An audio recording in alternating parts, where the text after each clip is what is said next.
안녕하세요, 여러분. 반갑습니다. 이번 시간에는 2단원 정리해 보도록 하겠습니다.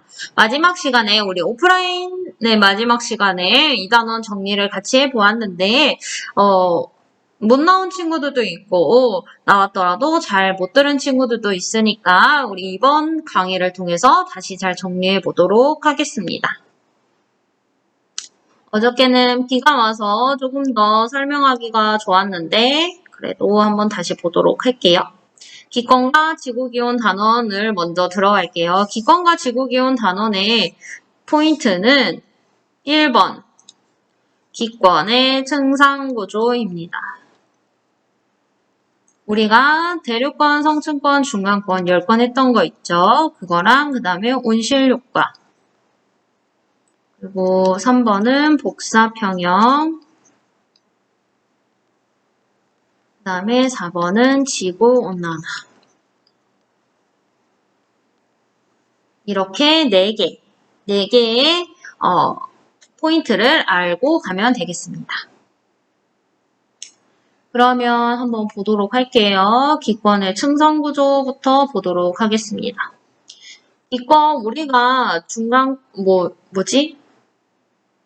이 지구에서 지구계에서 그 권을 나눈단 말이에요. 생물권, 그다음에 지권, 수권, 기권 이런 식으로 이제 나눴었죠. 그래서 그 중에 기권을 보는 거고, 그다음에 기권은 어떻게 되어 있냐면 왜 기권이 나눠져 있냐, 층으로 나눠져 있냐를 봤더니 높이에 따른 기온 분포가 다르더라. 그래서 높이에 따른 기온 분포를 나눠서 층을 만드는 거죠. 근데 그 층이 총 몇 개가 있냐면 총 4개가 있어요. 4개.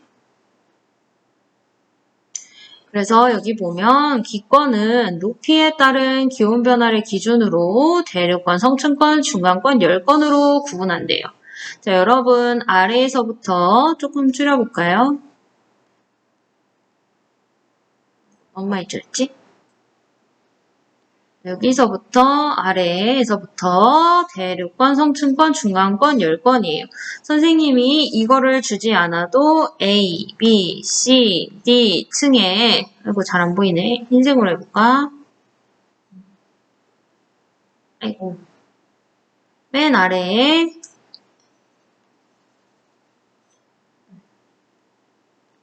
여기 A, B, C, D 층에서 알맞은 것과 알맞지 않은 것을 골라보세요 하면 여러분들이 고를 수 있어야 된다고 선생님이 얘기를 했었죠. 그래서 간단하게 얘기를 해보면 대륙권에는 뭐가 있냐면 대륙권에는 공기 대부분이 모여있다. 1번 그 다음에 대류가 활발하고 수증기가 있어 눈이나 비 등 기상현상이 있다. 2번이죠. 근데 대류가 활발이 2번이고 수증기가 있어 기상현상이 일어난다. 3번 할게요.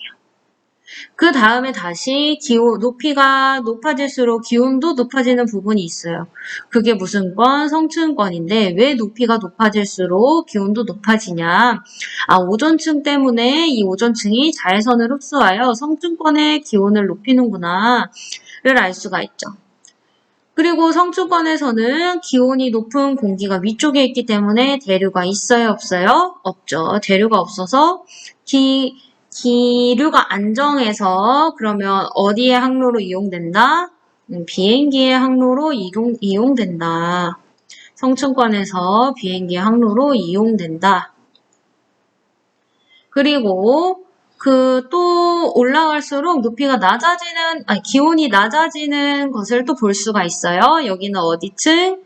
중간권이라고 하고 여기 부근은 기온이 가장 낮다. 기권에서 중간권은 대류는 일어나요. 대류권과 마찬가지로 대류가 일어나는데 기상현상은 일어나지 않아. 왜? 수증기가 거의 없기 때문에.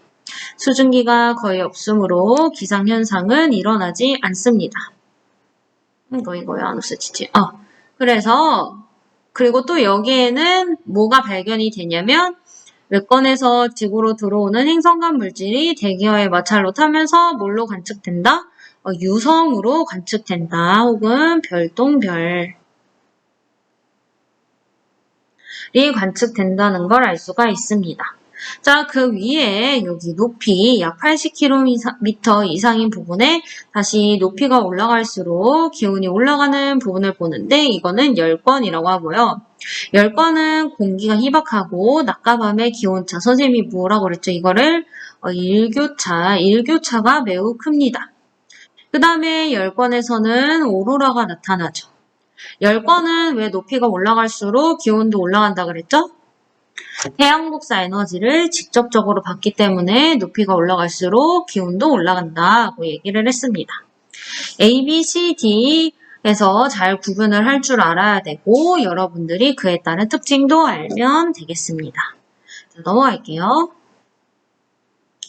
그 다음에 우리가 복사 평형을 이루는 지구에 대해서 배웠는데 이게 포인트예요. 지구 평균 기온은 왜 일정하게 유지될까? 왜 일정하게 유지된다 그랬지 선생님이?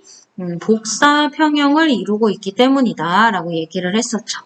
그렇다면 복사 평형은 무엇인가를 알아보도록 할게요. 네, 복사란 열이 물질의 도움 없이 직접 전달되는 방법이고 모든 물체는 복사의 형태로 에너지를 흡수하고 방출한대요. 그래서 이 실험을 봤죠. 적외선 등을 해놓고 이 알루미늄 컵에 디지털 온도계를 꽂고 그 다음에 시간에 따라서 여기 온도 변화를 관찰하게 됩니다. 시간에 따라 온도 변화를 관찰했더니 간략하게 그려보면 점점 더 이런 식의 그래프가 나왔다는 거예요. 여기 이제 줄어드는 게 아니라 일정하게 가는 거예요. 지금 선생님이 타블렛 펜을 써서 잘 못했는데 여기 온도 변화가 일정하다. 올라가다 일정한 부분이 있어요. 근데 열을 중간에 끈 게 아니에요. 열을 계속 가해주는데도 불구하고 왜 일정한 부분이 나오냐. 여기가 지금 온도 변화가 없잖아요. 왜 열을 계속 적외선 램프가 계속 가해주는데도 온도가 변화가 일정한가 봤더니 이 방출하는 복사 에너지의 양과 물체가 방출하는 복사 에너지의 양과 흡수하는 복사 에너지의 양이 같구나. 그래서 서로 쌤 나간 양과 들어오는 양이 같으니까 온도의 변화가 없구나라는 걸 우리가 이해할 수 있었죠. 그래서 어떤 물체가 흡수하는 복사 에너지의 양과 방출하는 복사 에너지의 양이 같은 상태를 복사 평형이라고 합니다. 그렇다면 우리는 어디에서 살지? 지구에서 살잖아. 그리고 지구 평균 기온이 일정한 까닭은 복사 평형이라고 앞에서 얘기를 했죠. 그러면 지구 복사 평형은 어떻게 일어나는지 이제 보겠습니다. 자, 여러분 조금 더 크게 볼게요. 태양이 방출하는 복사 에너지를 뭐라 그런다고? 태양 복사 에너지라고 지구가 방출하는 복사 에너지를 지구 복사 에너지라고 하는데요. 지구는 태양 복사 에너지를 흡수하고 지구 복사 에너지를 방출합니다. 그래서 복사 평형을 이루고 있죠. 근데 보세요. 달도 복사 평형이 있고 달, 지구 모두 복사 평형이 있어.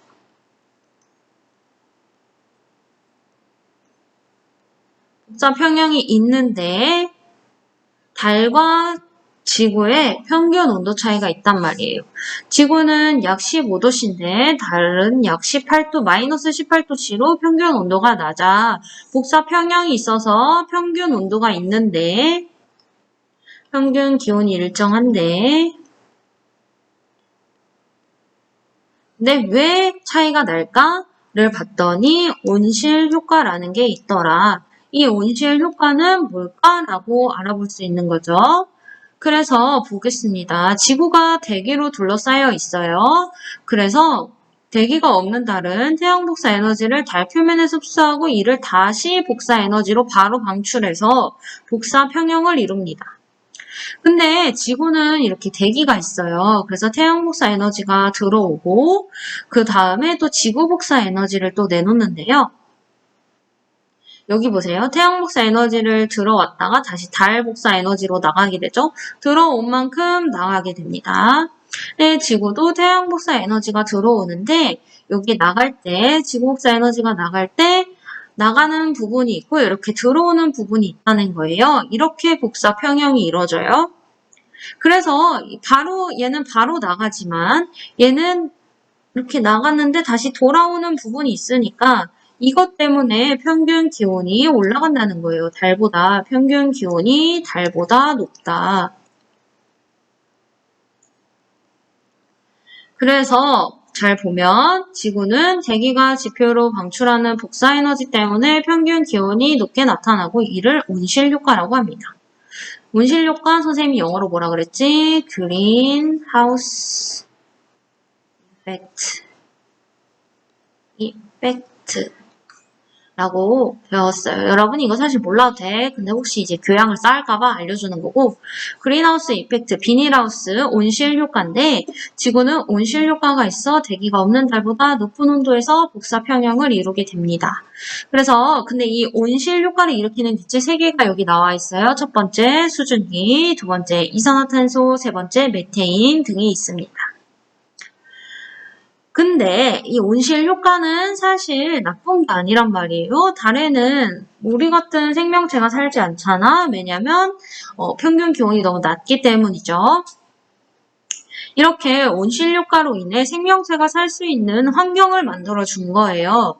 근데 이 온실 효과가 점점 강화돼서 지구 평균 기온이 자꾸 올라가. 그거를 뭐라고 한다 그랬지? 지구 온난화라고 얘기를 했습니다. 그래서 잘 보면 우리가 지구 복사 평형을 먼저 얘기를 해볼게요. 여러분 이 그림을 잘 봐주시라고 얘기를 했었습니다. 60페이지 그림 잘 봐주시고 태양 복사 에너지, 들어오는 태양 복사 에너지를 100%라고 보면 대기와 지표에서 다시 우주로 반사되는 건 30%예요. 그러니까 총 들어오는 여기 지구에 도달하는 태양 복사 에너지는 70%입니다. 근데 복사평형이라는 거는 들어오는 양과 나가는 양이 같아야 된다 그랬잖아요. 그러니까 들어오는 양이 지금 70%야. 그러면 나가는 양도 몇 프로? 70%여야 복사평형이 된다는 거죠. 그래서 지구 복사 에너지가 우주로 방출되는 게 70% 나가야 됩니다. 자, 여기까지 됐지? 근데 지구온난화, 사실 기후변화라고 하면 안 되고 요즘은 기후위기라고 해야 맞다고 하더라고요. 근데 최근에 인간활동의 영향으로 대기 중으로 방출되는 이산화탄소와 같은 온실기체의 양이 증가하는 거예요. 우리 온실기체 뭐 있었지? 수증기 있었고, 이산화탄소 있었고, 메테인이 있었죠. 근데 이 이산화탄소와 같은 온실기체 양이 증가를 하는 거예요. 온실기체 양이 증가를 했다. 그러면 온실 효과가 강화됐다. 그래서 지구가 점점 더워진다. 그래서 지구 평균 기온이 높아진다. 이렇게 위로. 자, 여러분 다시 보세요. 인간 활동의 영향으로 온실기체가 증가해, 안 증가해? 증가해. 그래서 온실 효과를 강화하는 거예요. 그래서 대기 중에 증가한 온실기체의 영향으로 대기의 온실 효과가 계속 증가해요. 대기 중에 증가한 온실기체는 지구 복사 에너지를 더 많이 흡수하고 더 많은 복사 에너지를 지표로 방출해. 그 결과 온실 효과가 강화돼 지구 평균 기온이 높아지고 이를 뭐라 그런다고? 지구온난화라고 합니다. 여러분 이것도 잘 봐주시고 이렇게 네 가지를 얘기했어요. 첫 번째, 기권의 층상구조, 두 번째, 복사평형, 세 번째, 온실효과, 네 번째, 지구온난화 이렇게 얘기를 했습니다. 자, 이렇게 해서 여러분 풀었고 이 그림도 잘 봐주세요. 넘어가도록 하겠습니다. 구름과 강수예요. 구름과 강수 선생님이 정말 너무 많이 얘기를 했어. 구름의 생성 과정은 무엇인가? 비는 어떻게 내리는가? 상대 습도, 포화 수증기량은 무엇인가? 이런 것 등등을 얘기를 했죠. 자, 1번. 다시 볼게요.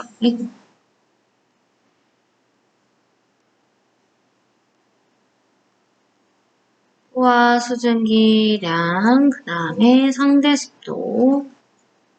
여러분 생각나시죠? 두 번째, 구름 생성 과정. 그 다음에 세 번째, 비강수 과정. 이렇게 세 개를 보면 되겠습니다. 자, 우리 한번 보도록 할게요. 그래서 공기 속에 숨은 수증기라고 얘기를 했는데, 자, 봅시다. 햇빛이 잘 비치는 날에는 젖은 빨래가 잘 말라요. 컵에 담아는 물도 줄어들죠. 왜? 물이 증발해 대기 중에 수증기가 되었기 때문이에요. 그래서 우리 눈에는 보이지 않는데 지구 대기에는 뭐가 들어있다? 수증기가 들어있다. 그래서 무슨 현상 나타난다? 기상현상 어디에서 나타나? 대륙관에서 나타난다. 고 우리가 바로 얘기를 했었고, 그다음에 근데 대기가 포함할 수 있는 수증기의 양은 뭐에 따라 달라져? 기온에 따라 달라져요. 근데 어떤 기온에서 일정한 양의 공기가 최대로 수증기를 포함했을 때는 포화 상태라고 하는 거예요. 내가 100g까지 수증기를 먹을 수 있는데 100g을 다 먹었어? 그럼 나는 너무 꽉 차 있지? 그걸 포화 상태라고 하고, 이때 포화 상태인 공기 1kg에 들어있는 수증기량을 그램으로 나타낸 걸 뭐라 그런다고? 포화 수증기량이라고 합니다. 그래서 이 그래프가 기온에 따른 포화 수증기량 그래프인데요. 0도씨일 때 포화 수증기량은 얼마? 3.8g. 그러니까 1kg이 0도씨인 공기가 1kg, 0도씨인 공기 1kg이 최대로 먹을 수 있는 수증기의 양은 3.8g인 거예요. 이거보다 더 많이 먹으면 토해내야 돼. 그럼 토해내면 뭘로 토해낸다 그랬죠, 선생님이? 수증기가 응결을 하는 걸로 토해낸다 그랬어요. 그 다음에 기온이 10도씨인 공기 1kg이 최대로 먹을 수 있는 포화 수증기량은 7.6g이고, 기온이 20도씨인 공기 1kg이 먹을 수 있는 포화 수증기량은 14.7이고, 기온이 30도씨인 공기 1kg이 먹을 수 있는 포화 수증기량은 얼마? 27.1g이라고 얘기를 할 수 있습니다. 그러니까 20도씨에서 포화 상태인 공기 1kg에 포함된 포화 수증기량은 14.7g이 되겠죠. 그냥 이제 그래프를 읽은 거니까. 그래서 근데 우리가 또 뭐를 배우냐면 습도라는 걸 배워요. 습도인데 우리가 주로 사용하는 습도는 상대 습도란 말이야. 근데 이 상대 습도는 현재 기온의 수증기 포화 수증기량 분의 현재 공기의 실제 수증기량 곱하기 100이에요. 근데 우리가 그 기온에 따라서 포화 수증기량이 달라진다 그랬잖아. 그래서 보면 기온이 여기를 봅시다. 내가 갖고 있는 수증기량이 지금 일정해요. 근데 기온이 자꾸 높아지네. 기온이 높아지면 포화 수증기량은 증가하냐요? 감소하나요? 증가한다 그랬어. 기온이 높아지면 내가 먹을 수 있는 양이 많아져. 그러면 포화 수증기량, 현재 기온에서의 포화 수증기량분의 실제 수증기량이었는데 얘는 변화가 없고 얘가 변화가 있는데 기온이 높아지면 포화 수증기량도 증가하니까 상대 습도는 감소하고, 그 다음에 기온이 낮아지면 실제 수증기량은 분자는 변화가 없는데 포화 수증기량이 감소되니까 상대 습도는 높아진다가 있어요. 근데 포화 수증기량 같은 기온에서도 상대 습도가 달라질 수 있어. 왜 달라질 수 있지? 실제 수증기량이 달라지면 달라질 수 있는 거예요. 25도씨에서 같은 기온이지만 맑은 날과 비 오는 날의 습도는 달라. 왜 달라? 내가 갖고 있는 수증기량이 달라서 그런 거죠. 그러면 기온이 같으니까 포화 수증기량은 일정할 텐데 여기 있는 실제 수증기량이 증가하겠죠. 그래서 수증기량이 높아지면 상대습도, 비 오는 날 상대습도 높다고 느끼는 거겠죠. 여기 100이지만 100은 생략했어요, 밑에는. 여기는 여러분들이 생각을 할 수 있습니다. 그래서 이것들이 선생님이 방금 설명한 거니까 한번 읽어보세요. 그래서 이 그래프가 아까 선생님이 설명했던 그래프인데 여러분 선생님이 그때 95페이지 보라고 했을 거예요. 95페이지로 잠깐 넘어갈게요.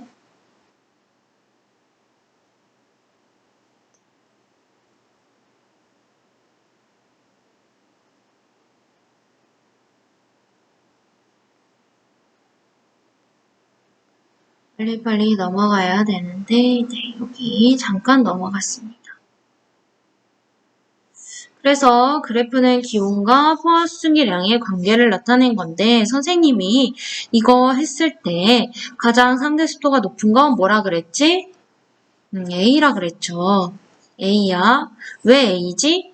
내가 먹을 수 있는 만큼은 이 정도인데 지금 보니까 내가 다 먹었어. 그럼 내 상대 습도 100%라고 얘기를 했었죠. 그 다음에 B 경우를 보면 내가 먹을 수 있는 양은 이만큼 먹을 수 있는데 내가 이만큼밖에 안 먹었네. 한 50% 먹었어요. C 같은 경우는 내가 먹을 수 있는 양이 이만큼인데 이 정도를 먹었어. 약 80%를 먹었다고 가정해 봅시다. 이를 볼게요. 내가 먹을 수 있는 양 이만큼인데 내가 이만큼을 먹었어요. 그러면 한 60%를 먹었다고 가정할게요.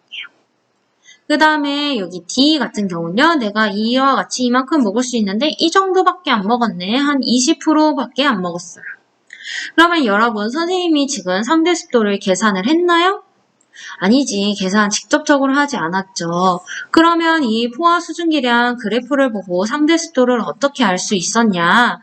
그치. 여러분들이 수업 시간에도 잘 대답했는데 그래프에서 여기 있는 그래프에서 얼마나 떨어져 있느냐를 보면 내가 알고 있는 상대 습도를 굳이 계산하지 않아도 비교를 할 수가 있더라를 알 수가 있습니다. 여러분 상대 습도 비교할 때 계산하라 그랬어? 계산하지 말라 그랬어? 계산하지 말라 그랬죠? 잘 기억해 주세요. 그럼 다시 앞으로 넘어갈게요. 그래서 이렇게 포화 수증기량 설명을 했고요. 넘어가서 구름 얘기를 해보겠습니다. 선생님이 구름 발생 과정, 구름 생성 과정 굉장히 많이 얘기를 했어요. 굳이 선생님이 이제는 밑줄 그어서 하고 싶지 않아. 몇 쪽에 있냐면 여러분 여기 보세요.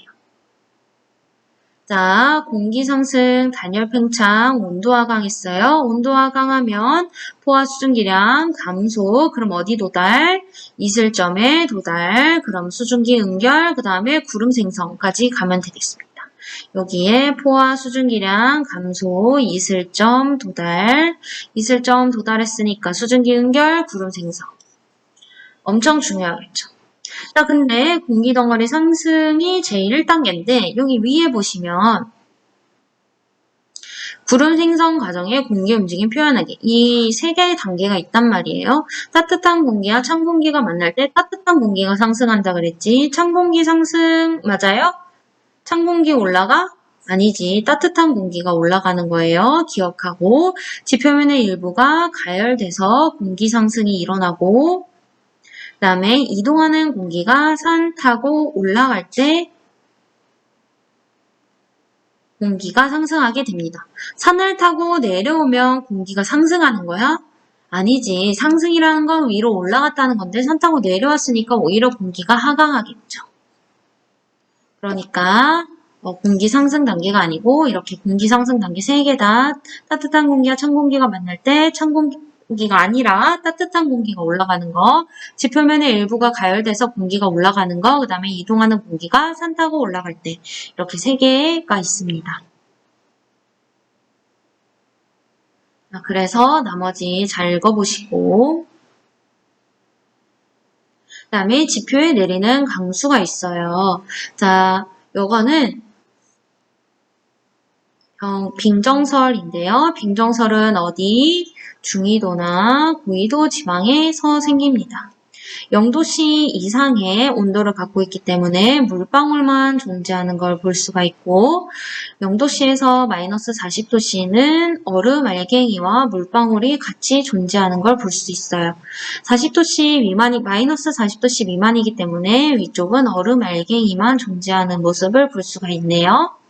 근데 어떻게 돼 있냐면 얼음 알갱이는 물방울에서 증발한 수증기가 달라붙어 점점 무거워져요. 물방울에서 증발한 수증기가 달라붙어서 무거워 떨어집니다.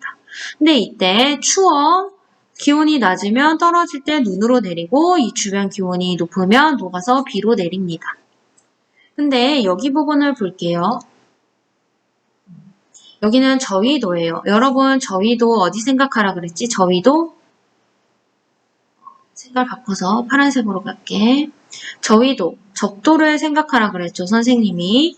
적도북은 더워 아무리 올라가도 0도씨 이상인 곳에서 구름이 생성이 돼요. 그래서 얼음알갱이 있어 없어? 얼음알갱이 없어요.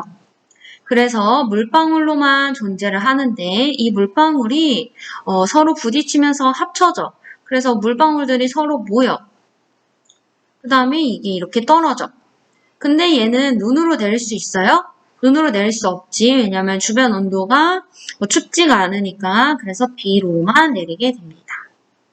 이게 이제 빈병설과 병합설을 얘기를 하고 있어요. 자, 그래서 여러분 여기 그림 잘 봐주세요.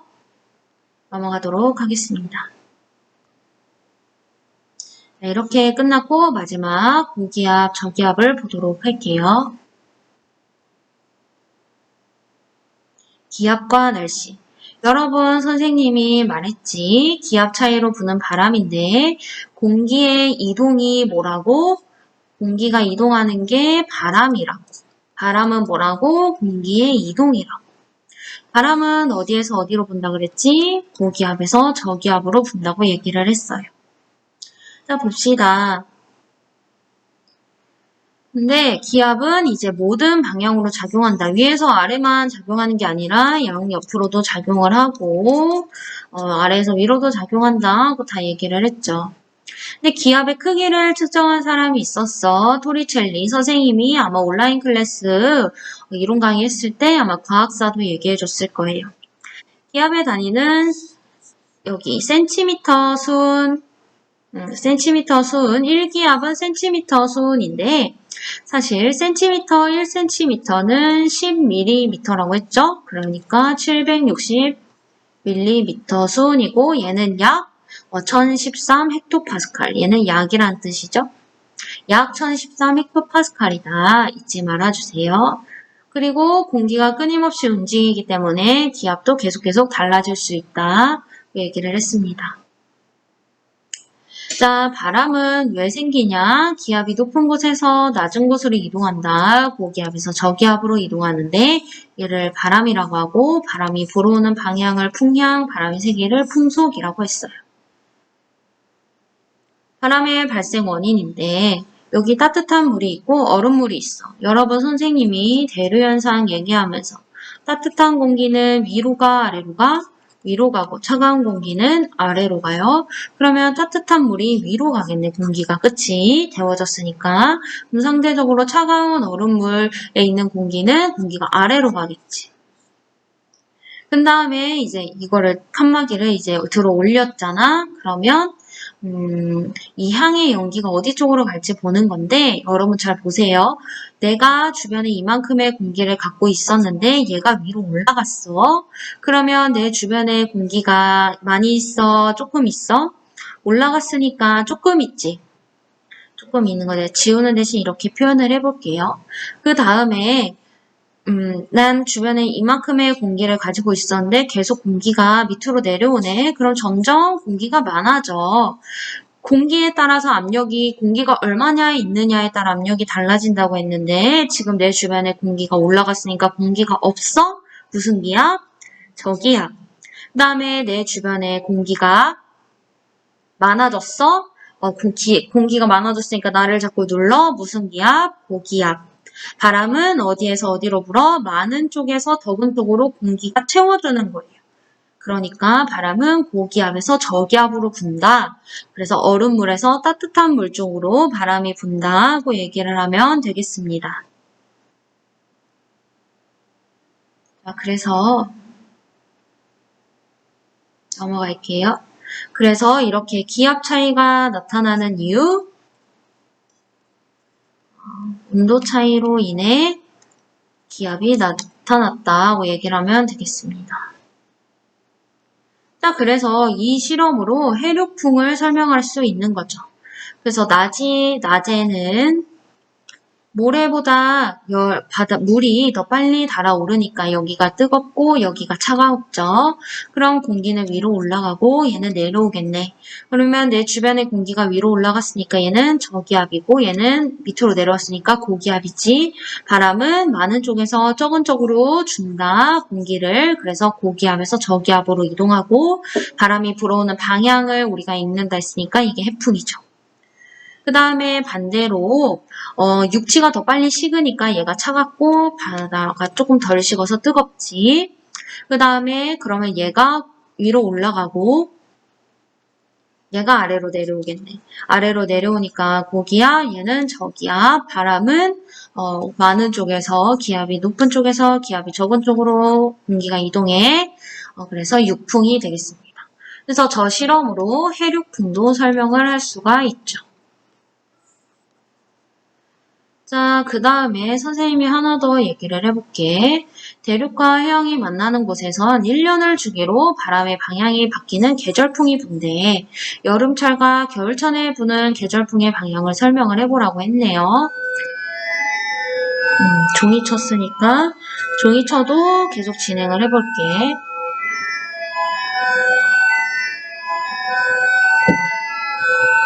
조금 수업이 길어도 잘 들어주세요. 해양이 만나는 곳에서 이렇게 돼 있는데 이렇게 그렸어요. 여름에 해볼게요.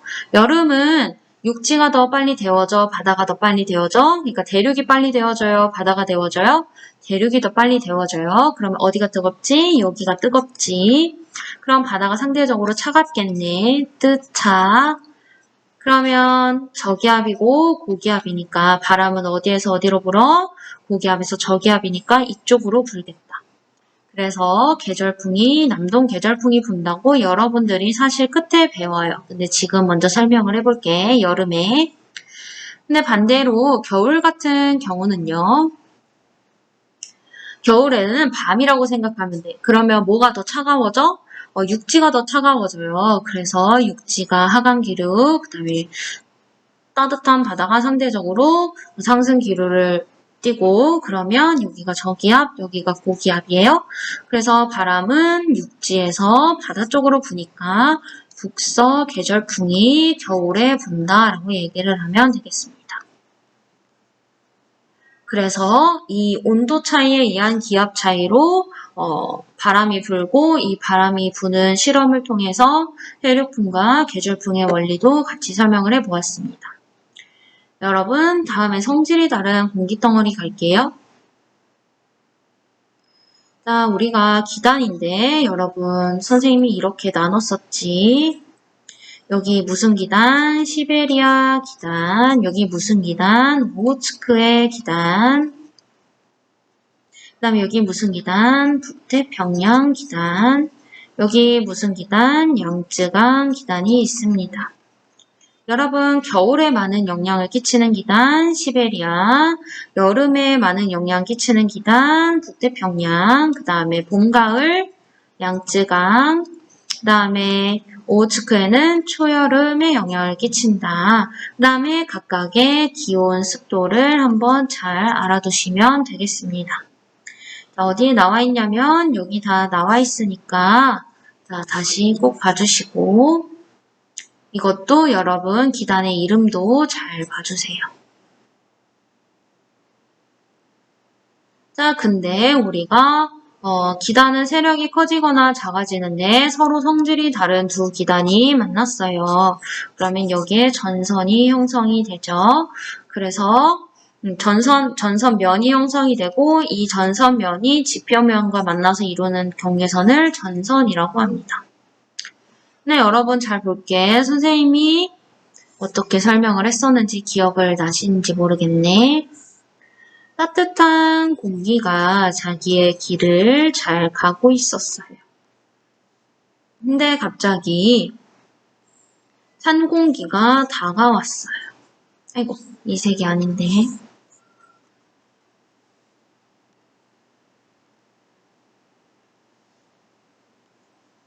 찬 공기가 이렇게 다가왔어요. 그래서 비켜 이런 거예요. 따뜻한 공기는 깜짝 놀랐어요. 내 길을 잘 가고 있는데 비켜주라네. 그러면 나는 마음씨가 착하니까 비켜줄게요. 그래서 비켰어. 그래서 위로 올라갔어. 너무 급격하게 비켜서 떨어질 겨를도 없었어요. 그래서 이렇게 올라갔죠. 이게 무슨 전선? 한랭전선이에요. 한랭전선, 찬 공기가 따뜻한 공기 아래를 파고들면서 생기는 전선이고 여기에서는 전선면의 기울기 급하고 저근형 구름 만들어지고 좁은 지역에 소나기성 비가 내립니다. 이게 전선의 앞쪽과 뒤쪽인데 한랭전선 전선에 어디에 비가 내린다? 뒤에 비가 내린다고 얘기를 했어요. 그리고 여러분 전선 기호도 잘 봐주시고 발렌 전선 잘 기억해 주시고 자 넘어가서 그 다음에는요 온난 전선인데요. 찬 공기가 자기의 길을 잘 가고 있었어요. 근데 따뜻한 공기가 다가왔죠. 아이고 따뜻한 공기가 다가왔어요. 근데 나는 너의 길을 막지 않겠어. 내가 잘 알아서 피해갈게. 이래서 위로 피해갔어요. 그럴 때 생기는 건 이게 온난 전선이고 전선면의 기울기가 완만하고 무슨 구름, 충운형 구름, 그 다음에 무슨 넓은 범위에 걸쳐 지속적인 비가 내리게 됩니다. 온난 전선의 뒤에서 앞뒤 어느 쪽에서 비가 오지? 앞쪽에서 비가 온다는 것을 기억하면 되겠어요. 자, 그리고 이것도 한번 장마전선이 지금 있는데 정체전선 때문에 장마전선이 생기는 건데 한번 잘 보여주시고 넘어갈게요. 자, 그래서 선생님이 여기를 한번 더 설명해 볼게요. 여러분 오른손 들어주세요. 오른손 엄지 오른손 엄지를 들어주시면 여러분 고기압은 하강기류, 저기압은 상승기류. 그러면 저기압 상승기류에서 오른손 엄지에 손을 감아봅니다. 오른손 엄지에 손을 감아보면 지금 오른손 엄지 손 이렇게 감아보세요. 이렇게 감아보면 지금 시계 반대 방향이에요? 시계 방향이에요? 지금 선생님 화면과 조금 다른데 시계 반대 방향이야? 시계 방향이야? 오른손 엄지 감아보면 아마 시계 반대 방향이 나올 거야. 근데 바람은 고에서 저로 보니까 방향으로 바람이 불어 들어온다. 자, 그리고 다시 고기압은 하강기류예요. 하강기류, 그 다음에 이렇게 내보내봐. 하강기류하고 내보내보면 시계 방향이에요? 반시계 방향이에요? 시계 방향이고 그리고 고기압은 내가 주는 거니까 공기를 바람이 불어 나간다. 이것도 기억을 하면 되겠습니다. 자, 그리고 온대 저기압이에요. 여러분 거의 다 왔어. 여기는 한랭전선이고 여기는 온난전선이죠. A, B, C 지역의 날씨를 설명하세요 라고 했어요.